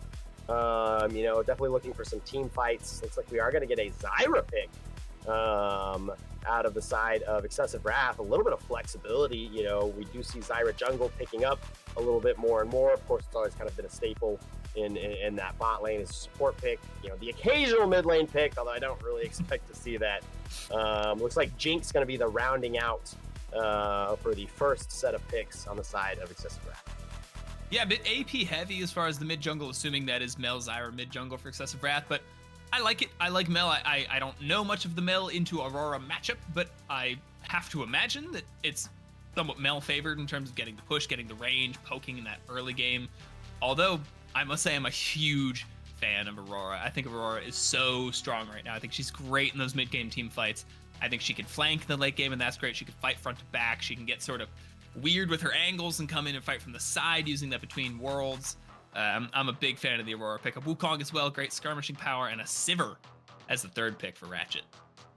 With RDG, something that I want to point out that kind of really helped them throughout, a big part of the game, to be honest, was that priority that they had in the bot lane. So picking something like Sivir to help guarantee that priority again is great. I love to see that. Of course, we did see the support pools get pinched out again. Lulu, Rel, Braum all banned out. Looks like we're going to see a Maokai. We have seen Maokai support a lot coming out from Council Diana, so that's probably where that's going to be going. You're going to see a pretty standard blind, probably one of the best blind top laners you can pick. Yep. Sante coming out from the side of Excessive Wrath, something a little more stable, hopefully, that we can see. Alistair going to be the locked-in answer that we're going to see against Ratchet here.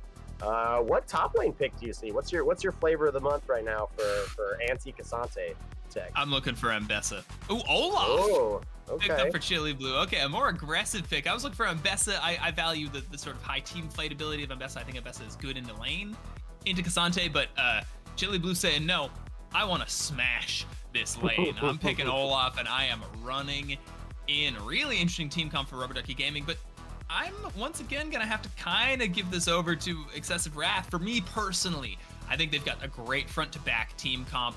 Alistar and Cassante on the front line, Mel and Jinx hanging back. Zyra can kind of get around the side and knock people up with the plants and stuff. I like what I'm seeing.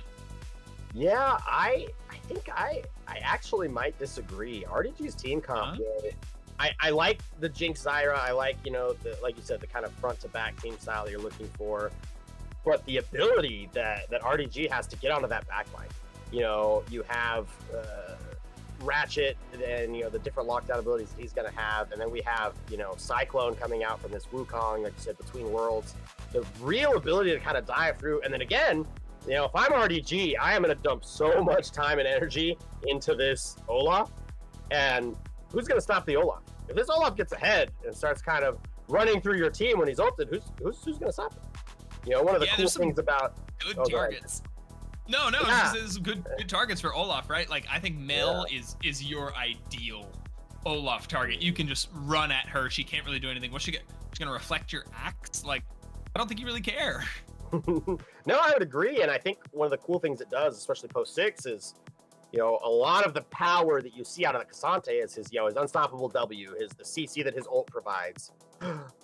Guess what? They don't do anything to Olaf. So I'm very excited, and the sustain that he's going to get.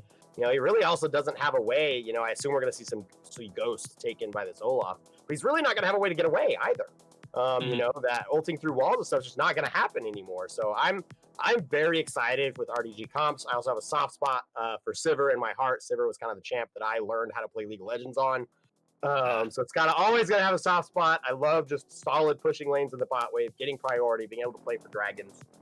Definitely kind of the style I like to play when it comes to League of Legends. So definitely gonna give it over again for me to RDG this time. I see what you're saying. You've brought me around a little bit. I see what RDG is doing here, right? These comps all sort of fit on a theme, right? We're running in.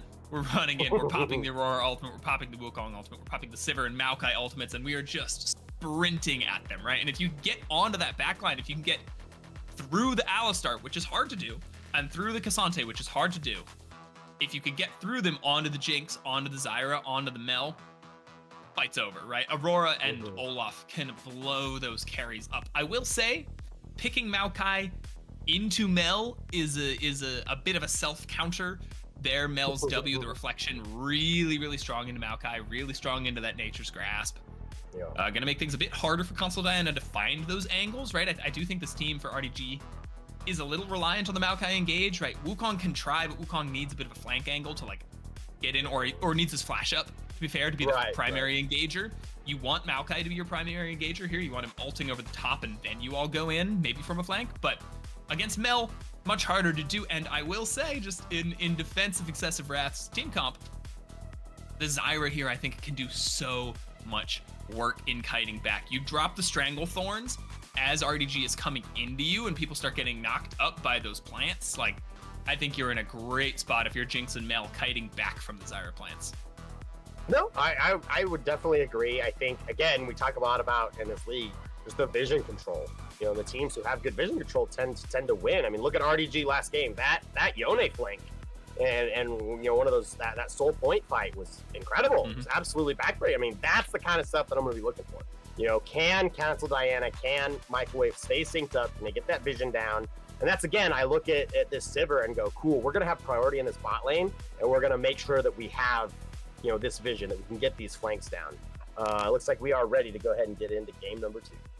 Yeah, here we go. We'll see if they can do it. Can Rubber Ducky Gaming make this an easy 2-0 and send us to bed early, or does Excessive Wrath have a little bit more in them? Can they bring us all the way to 3 games? We will have to see as we are on to the Rift for game 2. Yeah, it looks like we're going to get another kind of just 5-point, pretty standard. Just make sure nobody does anything funky here. We've seen a lot of invading in this league as of recent, so it's kind of nice to get a little bit of a something different. Yeah. As we do see, man, the range on Mel, it's going to be exciting. I think this is the first game we've gotten to see it casting ourselves. It is going to be very interesting to see how she plays out in a competitive league like this. Yeah, and I'm interested in her matchup into Aurora, whether or not she gets the push. I imagine she does early. She has so much range over the Aurora, but Aurora's push is really good, so we'll have to see. Mel is great at CSing, if there's anything. Her passive sort of like auto CSs for you because it executes on the minions, which is kind of fun. And I will say, the pressure's on for Hunty. That was not an incredible performance on the way in game number 1. Was at one point like 0-7 or something, whereas Hexify was just breaking up those team fights, putting in so much damage on the Yone. So I do think there's pressure on Hunty in this lane to really, if not come out on top, at least put up some damage in the team fights. Well, yeah, I agree, and especially with such a priority pick. I mean, you got to think about it. You're getting the number 1 pick of the draft essentially, and you've got to be able to put some performance behind it. So it really looks like Ratchet. Looks like Chaos and Willie going to be able to control this wave initially. Ratchet and Council Diana going to have to back off here before that level 2 comes through. Definitely going to take a couple of levels for this Sivir, and once they do, though, not going to be a whole lot that Jinx is going to be able to do. Yeah, Jinx with the fish bones early on gets pushed in a lot of bot matchups. It's really easy to get the push on levels 1 and 2. As Jinx, most champions can't contest that, but up in the top side too, it will be interesting to see, can Hunter Wolf neutralize this matchup in the same way that Chili Blue neutralized the matchup in game 1, right? Cassante just wants to make it out of this lane alive. Olaf is a really lane dominant champion, really able to force fights, ghost in on you. But importantly, as Ghost, right, needs to take Ghost by nature of playing Olaf, but can't take TP in this game. So we'll see if Excessive Wrath can use that TP advantage and sort of move him around the map a little bit more. Yeah, absolutely. Something to look at here, Microwave and Jabber Jabber. Jabber Jabber having a little bit up tempo on Microwave here, just kind of that excessive and very powerful clearing strength that Zyra does have. This is going to be interesting to see if they're going to kind of, what their plan is going to be as the game goes on. It's like, do we just play around this bot lane? You've got two essential, late game kind of carry champions. Do we just play around them, try to get them ahead, leave this top lane in an isolated matchup where it's theoretically winning, for this Olaf? A little bit of an engage here. Yeah, Jabber Jabber combo in from Willie. Jabber Jabber's on the wraparound gank again. Same as game one. Ignite goes down to Console Diana, forced to flash out. A good engage from Excessive Wrath, but doesn't get much more than the support flash for now, as well as the pushing bot lane. Yeah, absolutely. And this is what I'm talking about. It's like, where are they going to show priority? Microwave here looks like he was able to go ahead and steal that crab away. Looks like he's in a little bit of trouble. Chili Blue here and Wolf's topping in the bot side. Oh, a little bit of fighting here. Council Diana kind of caught out. Yeah, Maokai caught with no flash after that first gang, tries to contest the Scuttle Crab and falls. That is first blood to Hunty on the Mel, picking up the first kill with that execute. Yeah, and as we see, Hunter Wolf blowing his flash there, almost falling to Chili Blue on the top side. And now he's going to be flashless. He does get to TP, as we discussed. Ratchet kind of being zoned off here without his support. Looks like Microwave already here on the top side. Yeah, I love this from the Wukong here on the gank. Wow, Chili Blue flashing in. They've taken Hunter Wolf so low. He's got no flash. He's got no TP. Microwave flashes over the Q3, and Tofo strikes. Not going to find him. Chili Blue grabs a kill. This is so punishing in the top lane. The wave was already pushing into Chili Blue. Hunter Wolf TP's back and just gets killed immediately. Great heads-up play from Microwave. Absolutely. We are going to get our pro comps draft score.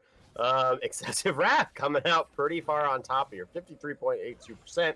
It looks like pro comps has got your back today, so we'll have to see how it gets executed here. It does. We'll see. It's me and Pro Comps versus Leslie. And I will say the Pro Comps was correct in game number one. Pro Comps' vote was for Rubber Ducky Gaming, and that worked. So you can see how Pro Comps can sort of level up your drafts there. As Pro Comps kind of a little nervous, though, after that topside kill. That was huge for Chili Blue. Now walking back to lane with a Phage as opposed to the Tier and Boots on the other side is Ratchet.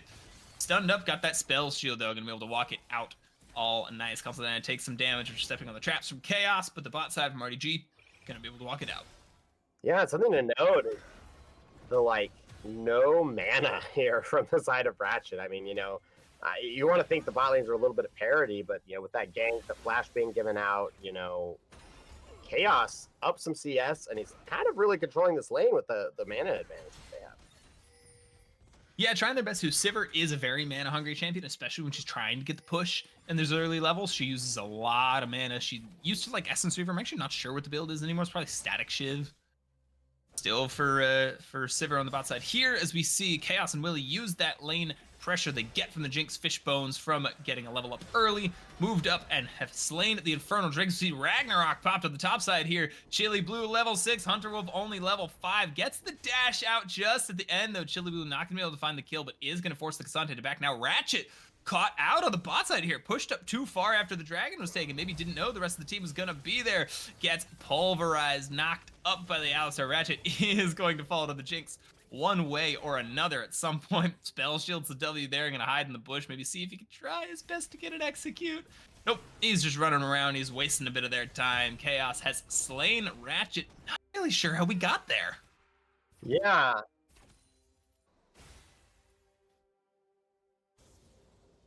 So yeah, I think it's just kind of an unfortunate, like you said, the ability that RDG, or excuse me, that Excessive Wrath has shown to kind of get priority in that bot lane and really be able to push forward, get that vision, and kind of control that bot side. They're the ones who have vision in that tri-brush. It's not RDG, and that's kind of continuing to lead to those excessive ganks by Jabber Jabber. I will say, we'll see what route that Ratchet decides to take, Essence Reaver kind of being more and more common now that we're seeing on Sivir. Just like you said, that they're very mana intensive, really wanting to make sure that they can keep their mana up and continue those pushing lanes. So it'll be very interesting to see where they go. But this game kind of turning out a little bit like it did in game one. Excessive Wrath getting the push bot lane, being able to get that first objective. RDG trading on the top side, pushing their top side advantage. Chili Blue, getting that kill with the help of his jungler on Hunter Wolf, and then kind of being able to push him out of lane again. And I imagine every time that this Ragnarok is up, he's going to continue to do so. So a little bit of a repeat of game one, but we'll see where we start to deviate here. Yeah, I was going to say the same thing. It's really sort of mirrored, but what I want to see differently from Excessive Wrath this game is they need to be able to translate those lane leads from so much ganking from Jabber Jabber into serious advantages. We'll see we got another gank from Microwave on the top side here, though, much more active on the Wukong than he was on the Lilia last game, understanding what his champions do when they spike, what they want to do. As Console Diana Wing in onto Willie. Willie taken really low after clearing out that ward, forced to run back. Ratchet pops the ult, but not going to get much out of it. Willie just able to walk it out, taken very low, but Jabber Jabber here to back them up. I will say production looked up for me. Essence Reaver is the Sivir build. A lot of Essence Reaver, a lot of Navori Quick Blades, so we'll see when the Sivir gets that. Once Sivir gets that item, actually, the lane push starts going towards Sivir much quicker. We see Chili Blue chasing him down here with the Undertow. Ragnarok is popped. Ooh, all out from Cassante. Just sort of flips through him. Hunter Wolf taken really low, forced to flash. We'll see if he can get out on the top side. We got a big fight down here. Jabber Jabber falls to Microwave. He's in with the Cyclone, knocking him up. Chaos hasn't flashed out just yet. There it is. Flashes out with the Wukong. Wukong flashes in. Bonks him on the head with the Q. Feet of Warfare goes to Rubber Ducky Gaming. Microwave picking up a couple of kills. Yeah, great rotation there by Microwave. Great use of the ultimate to kind of counter up that Jabberwocker. And then Chili Blue, like we discussed, that Ragnarok active, kind of shutting down Hunter Wolf, not really being able to let him, use what makes Cassante strong. So it's really great here. Something to point out, Hunty, just like in game one, showing us a strong CS lead, showing us some strong laning, but can we see it, translate into this mid game? I hope so, as Microwave's starting to become a threat, right? The gold lead is actually 1K in favor of RDG. This game, Microwave's so much more active in the early levels on the Wukong, able to find these plays, pick up a bunch of kills, and with the losing top side, they are going to need their mid and bot to bail them out of this Excessive Wrath, right? You need Hunty to stack up. You need him to start getting that AP. You need him to start hitting those execute thresholds in the team fight, as Hunter Wolf still suffering up here in the top lane. CS gap, not that large, but the tempo gap is massive. Yeah, absolutely. It looks like he's going to make a play here. He does not have Ragnarok, so it'll be interesting to see if he can make something happen. Yeah, Hunter Wolf dashed in. I don't know what that was. Flash E from Chili Blue, just going to clean him up. So we got a 1v1 on the bot side here. Ratchet walking in, spell shields through the traps. Chaos taking him low, though. I think Jinx likes these fights. It doesn't even have to use a summoner or ult. Ratchet, not really sure what that was. Barrier popped, ult popped for nothing from Chaos, but now he's got the bouncing blades there going through. We'll see if he can get it. Chaos with the W. Oh, hits a super mega death rocket in the face, though, out of vision. Chaos wins the 1v1 and spends nothing. Yeah, I'm very curious to see kind of, if you're Ratchet, why are we forcing? I mean, your team's playing pretty well. You've got something going for you on the bot side. Looks like the Cyclone's going to go in here, going to get a good fight around these grubs. Yes, I'm going on the top side here. Between worlds for Aurora, putting down so much damage. Chili Blue already picked up a kill. Microwave forced to back out, very low to the Mel passive though, but the Alistar has fallen. Hunty walking back into the tower. Hunter Wolf still now caught out. The Ragnarok doing so much work. Chili Blue now low. Mel and Cassante may be able to push them out. These are a couple of, Season 13, Season 15 champions. They got a lot of dashes and such, but Aurora flashing in. Gets a bunch of damage. Console Diana goes in on him with the W. Hunty locked up, doesn't even flash over the wall, taken down. Grubs fall to RDG. Another big team fight win for the red side. Yeah, huge pickup here. Puts them up about 2.5K gold. And I want to bring it back. If you're Ratchet, push the waves in and don't interact. Your team is winning on this top side. We just went over a huge objective. We're going to get a quick replay here of this Grubs fight.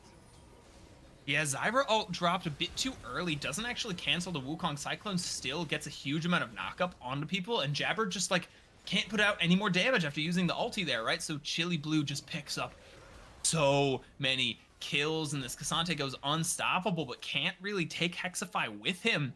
And then they push up too far here. If you're Excessive Wrath, take this. It's okay. You lost the fight. Like, back off. You're not winning this anymore. Aurora flashes in. If you're Hunty, you gotta flash the wall here, but he's ignited, doesn't want to. Dies for nothing. Yeah, absolutely. I think, like you said, that re-engage and something we've seen a lot of teams struggle with in the league is knowing when not to commit. Right? It's Hmm. okay to give stuff up sometimes. Sometimes you don't have a choice and you have to give stuff up. But even more so, I think it's important to see those teams that a do a great job of committing together, but also the teams, I have a lot of respect for those teams that can go, you know what, we're good, we don't need this, we're going to back off and do something else. So we'll be curious to see if they can kind of keep that under control as the game goes on. Yeah, absolutely. We'll have to see, and we'll have to see how RDG can push this advantage in the top side, though, right? Microwave, 2 kills, 200 gold bounty. Chili Blue, 4 kills on a 300 gold bounty, up a level on the Cassante. Still actually down CS, right? But it just doesn't matter. He's picking up kills, he's picking up turret plates. This Olaf is a bully, but Olaf, famously, not a hard scaler, right? Olaf has the potential to fall off in these later team fights, can become a little bit of ineffective if you catch him without that ult, if he's not able to really run into the backside, but doing a lot of damage here, hits a couple of undertows. Those axes do so much damage, bringing up his moves. We just see in the mid lane here, Hunty caught out by the Cyclone. Again, dying with his flash up in the mid lane. Microwave on a killing spree, proving why he is able to lead this RDG team to victories. Yeah, absolutely. Looks like we have Ghost, Ragnarok, Kasade Ultimate also used here on the top side. Chili Blue, though, just still able to kind of push in and get these waves, and he still has control over the raid. It's great to see here Microwave immediately transferring this pick into this objective, right? Yep. Say, hey, you don't have mid prio, our mid laner can move. We're going to immediately waste 0 time and go ahead and take this dragon. They're going to go ahead and even the grubs up and then sit up here with just over a 2.5k gold. Yeah, and that Drake means feats of strength for Rubber Ducky Gaming as well. They picked up both of the first grub spawns. They picked up all 3 in those grub spawns, excuse me, and they picked up the second Drake here off of a great pick in the mid lane. Hunty just falling without flash, pushing up too far without vision, I guess. I would have to see it again to really know, but Hunty, someone we really needed to step up after last game, but it's kind of shaping up, like you said earlier, to be somewhat exactly the same as Hexify. Using the weirding, hopping over the wall here is up a level, dealing a lot of damage pretty soon on this Aurora. Once he completes this first item, he will be quite a threat. Xante going in unstoppable. Couple of unstoppable champs up here. This matchup should neutralize a bit from here. Cassante much harder to kill now that he has those plated steel caps. He has the bramble vest. He's working towards what looks like his Fimble Winter with the tier there, but Hunter Wolf going to be a lot harder to kill now, so maybe he could get some stuff done in the team fights, but we really need to see Hunty stepping up. Yeah, absolutely. And then something I want to see too, like I said, from Ratchet and Council Diana, it's like you need to, in your eyes, in this the bottom side of the map, you need to slow the game down a little bit. Again, we need to just neutralize, move off, don't put yourself in a compromised position. Look at that wave clear. I mean, absolutely full control by Sivir at this stage of the game.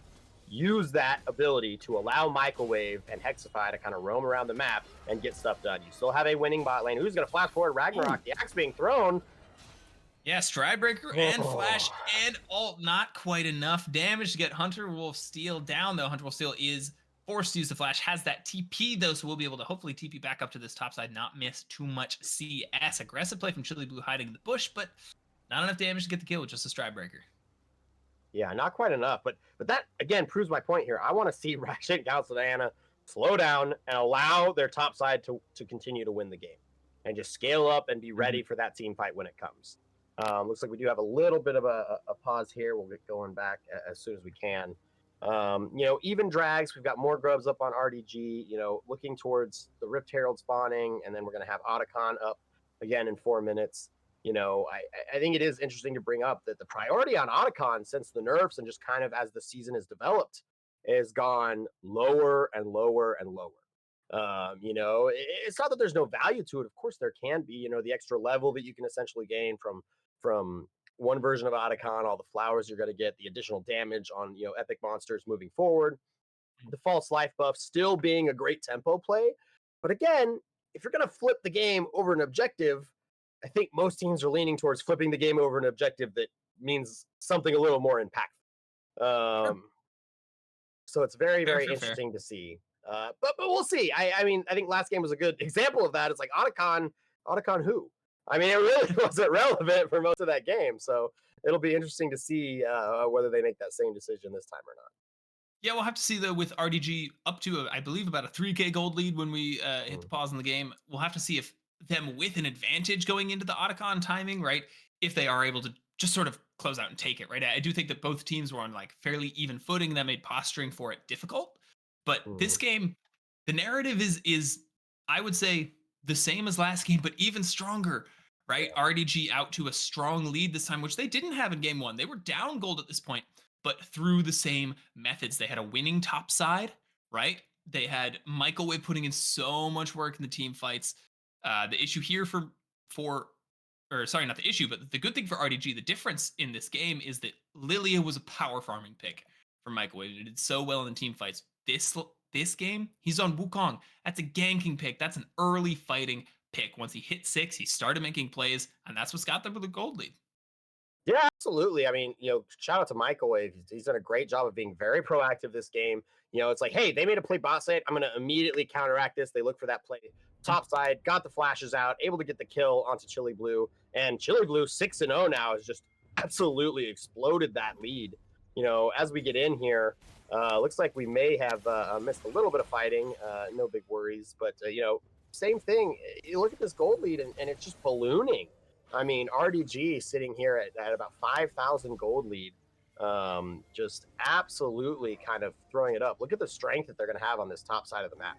I mean, look at that gold lead that Yeah. you have on the top Oh my side. This god. Olaf is absolutely dominating. I mean, On the it's Wukong incredible. too.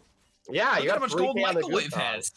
That is Microwave actually absolutely has true. the most gold in the game right now on the Wukong. He's up 3K over his lane opponent. He's up actually even a couple hundred over Chili Blue, right? Wow. Microwave just putting in so much work, leading this team in all of these fights as we see objective bounties have now come online for excessive wrath. That is not what you want to say, although they are falling off soon.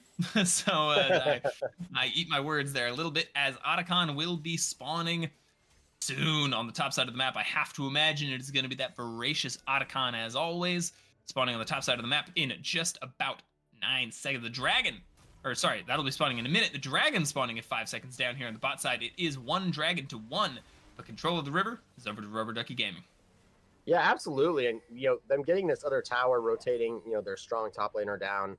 You can't imagine that Excessive Wrath really wants to contest this. You're kind of in survival, get as much gold as we possibly can, and then pick our moment. Mhm. And that's kind of where you're at. You're hoping that you can play, execute this kind of front to back team fight. You can get Jinx passive.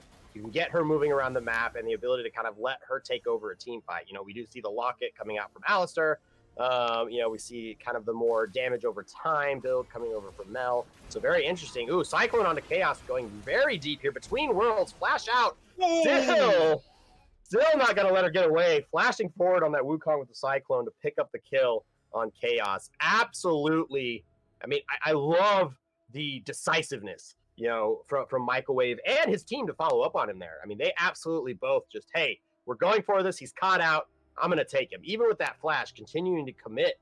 And you got to imagine with Jinx down and Otacon's got to be up. I would tend to agree that this would be a time where we do want to see Otacon be taken. Yeah, I think Otacon is really good at pushing those leads that he had, but I agree the decisiveness from Microwave there, what wins them that fight, flashing in with the second cast of the Cyclone, getting out through the tier 2. I have to imagine he's going to be able to get out, sort of circle back around there. Chaos caught out with the flash with the ghost up, used them both, and it just doesn't matter. Microwave on that 2-item power spike. The Sundered Sky come through there alongside the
Gaming taking the 2-0 over Excessive Wrath. They're going to move up to now 3-1 here in Group B. Probably going to move them up to the standings. Not sure if they may be in second or third place now. We'll have to see what happens. But yeah, as you said, just so much work put in from Michael Wave. Really shout out to him. Shout out to the whole top side. Chili Blue doing so much work in both games as well. In this game, 7-0 last I checked on the Olaf, probably at least 8 or 9-0 by the end there after that team fight. But it looks like Rubber Ducky Gaming was actually the ones that learned more from game one, right? They saw what happened in game one and they went, hey, actually, if we just beat them in the team fights like that, let's fight them. Let's pick a better team fighting comp. Let's pick Aurora Wukong. Let's fight them early. Let's try to get lane prio top lane again if we're winning the top lane 1v1. And they did it and they stomped them. Yeah, absolutely. I think it was a great plan. They like you said, they kind of decided this is what went well last game. Let's just build upon that. You know, they decided, hey, Chili Blue, you outplayed him in a bad matchup. What can you do if we put you in a good matchup, right? What can we do if we give you this R5 and you know, give you kind of free reign? And that's what they did. You know, Michael Wave went up there, kind of split the map in a sense, you know, opposite of Jabber Jabber, able to kind of get Chili Blue started, and then Chili Blue just ran away with the game. You know, Hexify kind of proving that he can play into these not necessarily favorable lanes and play safely and survive and pick his moments, and then he's able to help the game and kind of carry in those fights later on. Oh yeah, And then absolutely. Michael Wave, I mean, MVP again. I think for game two, Yeah, just I'm absolutely giving it to him. dominant performance. You know, he was up on CS. He's able to take his camps quickly and effectively. He understands positioning. You know, when he sees Jabber Jabber on the other side of the map, he's able to quickly assess and say, okay, cool, I'm going to make a play here. I'm going to make something happen on the other side. And then his decisiveness in those last few fights, you know, getting onto Chaos, blowing his flash, using his own flash with Cyclone to still get the pick off, take that T2, and then in that bot lane, kind of that dive around tower. And that, again, you've got to imagine the comms coming from him have to be absolutely excellent the way that the team followed. Yeah, you could just tell when he hits those wraparound ganks and Hexify flanking with him so often. I love this Aurora pick. I love the Yone pick for Hexify. I think he is clearly so good at flanking in these team fights, at finding great alt angles to get picks. He knows his job in the team fights is to get onto the backline and blow someone up, and he's so good at it in both of these games. Obviously, props to Chili Blue for so much top pressure, but I agree. I think my MVP for this series is Michael Wave, a hard carry performance in game one. Just so much leadership here in game two. Rubber Ducky Gaming, standout performance here in Group B. I mean, this makes them a team to watch out for everyone. You see this game, if they're putting up this kind of performance against a team that is equivalent to them in the rankings, imagine what they're going to do to a team that's further down. Yeah, absolutely. And I will say, I believe the only loss or their loss that they suffered was to Elysian Esports, which is the current number one in Group B. You know, so not surprising as this game, very strong performance. Congratulations again, Rubber Ducky Gaming, for a decisive 2-0 victory. Yeah, Looks we're gonna see like, if maybe we can get an interview with one of the Rubber Ducky players here. We'll have to see if any of them are still around and willing. But yeah, I think we'll do one if we have one. Got production in my ear. We were trying to get an interview with a Rubber Ducky Gaming player. We're gonna see if we can ask them about how those games went. I mean, you got to imagine they're pretty happy with this, right? They everything went pretty much according to plan in game two there. So if you're Excessive Wrath, I think like it's okay. We can look back at game one. They had a really strong start in game one. Jabber Jabber played really well. They can try to build off that for next week. But we have a guest here. Hello, how you doing? I'm good, man. How are you? Doing good. How'd you feel about those games? I mean, it's pretty easy. Like, no flame, but like they kind of like game one was kind of like whatever. Like it's difficult to say because they um um did the same thing game two that did game one, where they at least for, a jungle point of view, he just dropped his top camps a lot, and I just yep, got super fed. Like me out farming Zyra as Wukong is like criminal. correct. Um, Agreed. But game one, they just kind of walked into us. Like they let me Mhm. ult the Corki. They let me run down their backline for no reason. Seemed like really like mismanaged and all over the place. Um, I hate to see it. You know, hate to see other teams play so poorly. But it's just how it goes. You know. Yeah. Yeah, You absolutely. I guys think were you able to guys capitalize really well too, though, right? Like your snap engages here in game two on the Wukong. We're really powerful, especially in the end game there. yeah, Yeah, what I are the mean, comms like for you guys when it that's was a lot of happening? just like, I mean, I can't really say, I don't want to get banned, but like, it was a lot of just like, Sure, sure, sure. it was a lot of like, this guy is like fucking griefing, like just please, and just flashing onto them and them dying. It was pretty easy. Yeah, no, fair enough. And I think, like you said, he's dropping his top camps. I think he did a great job kind of responding, when he would go to this bot side and kind of waste time a lot of times. You do have priority on that bot side, but what they were giving up, and shout out to Chili Blue. I mean, I think he did a great job turning that matchup in game one on its head. I think a lot of us from the caster booth, not huge fans of Tank Jace. I don't think it's very Hmm. good. I think that game kind of goes to prove that. And then in game two, you guys kind of put him on a a lane dominant matchup and said, "Let's see what you can do." And he absolutely ran away with it. Yeah, I mean, Chili Blue is criminally underranked. He's really good. He know the rankings came out for top laners today, and they put him at like 5 or 6, and I was like, oh, okay. Um, Hunter Wolfsteal, I think, is coming from like a jungle, like he's off rolling, so like I don't expect too much from him. We thought it was kind of like his build paths were kind of weird, like first building from Winter into full building Thornmail is kind of crazy, but Yeah. Yeah. Was that a part of the plan in game two after seeing the way that the top matchup went in game one, where you go, hey, let's pick a strong top laner, let's pick a strong matchup, let's gank him a bunch? Not even. He just happened to drop his top camp again. Like he did the same Sure. series as like they traded First Dragon for Grubs or whatever, and then Mhm. the next sequence where I went top lane, he went bot again, and I called it. I was like, they're doing the exact same thing as last game. And I took his 3 top camps, and we killed Cassante because he just came back from TPing or whatever, and the Yeah. kid's game was kind of over. Yeah, it seems like they really wanted to play through their bot side, but just kind of didn't really do it. Credit to Yeah, your guys' team; they kind of absorbed it pretty well. But again, congratulations on a very decisive win. You absolutely crushed it. Definite MVP performance from you. Great work out there. thank you, thank you. Yeah, thanks so much for joining us, Michael. We really appreciate joining us for this post game interview. That is going to do it for us over here. Just a little reminder before we go that Titan Esports has merch. This is week two of me wearing the shirt this week. I wore the hoodie last week. If you want to head over to fofesports.com/Titan, you can grab some of this merch. It's real comfy, Leslie. I know you've got some on the way, but I can say from experience, stuff's really nice. Yeah, hopefully the weather clears up in Nebraska here a little bit, and it'll show up soon. But again, great games today. Very exciting week four. Very excited to see where RDG ends up, and maybe we get closer to playoffs, see where they're going to be. Great games with you tonight, and I appreciate it.